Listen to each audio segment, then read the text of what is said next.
శ్రీకృష్ణుని పుట్టుక ఒక అద్భుతం అని చెప్తారు. అసలు ఈ జన్మాష్టమికి శ్రీకృష్ణుడి పుట్టుకకి ఉన్న సంబంధం ఏంటి? కృష్ణుడు 4 చేతులతో, చతుర్భుజంతో, నవ్వుతూ, కిరీటంతో, శంఖ చక్ర గదా పద్మములతో, కౌస్తుభంతో, వనమాలతో, పీతాంబరంతో పుట్టాడు స్వామి. వింటుంటేనే ఎలానో ఉంది. భగవానుడు అవతరిస్తారు. వసుదేవుడు ఇలా శ్రీకృష్ణ భగవాను ఎత్తుకున్నాడు. వెంటనే వాళ్ళకి కాళ్ళకి వేడీలు వేస్తున్నాయి అన్నమాట. అవన్నీ చేతులకి వేసుకున్నాయి, అన్నీ తెగిపోయాయి. ఎంత క్రూరమైన భటులు ఉండేవాళ్ళు, వాళ్ళందరూ నిద్రపోయి. మీకు ఒక విషయం తెలుసా అండి? ఏ క్షణమైతే మనం భగవాను పట్టుకుంటామో ఆ క్షణం మనకి కర్మ, సంసారం అనే బంధములన్నీ కూడా తెగిపోయి వర్షం పడుతుంది. అసలు యమునా నది పొంగి పొర్లుతుందన్నమాట.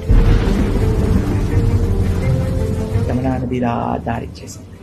2 వైపుల నుంచి యమున ఇలా పైకి వచ్చేస్తుంటే వసుదేవుడు అలా నడుచుకుంటూ వెళ్ళిపోతుంటే పైనుంచి వర్షం పడుతుందని ఆదిశేషుడు వచ్చి పడగలు విప్పి ఒక్క చుక్క కూడా కృష్ణుడి పైన పడకుండా ఇలా ఆదిశేషుడు వెనకాల నుంచి నడుస్తూ నడుస్తూ నడుస్తూ గోకులానికి తీసుకెళ్ళాడు.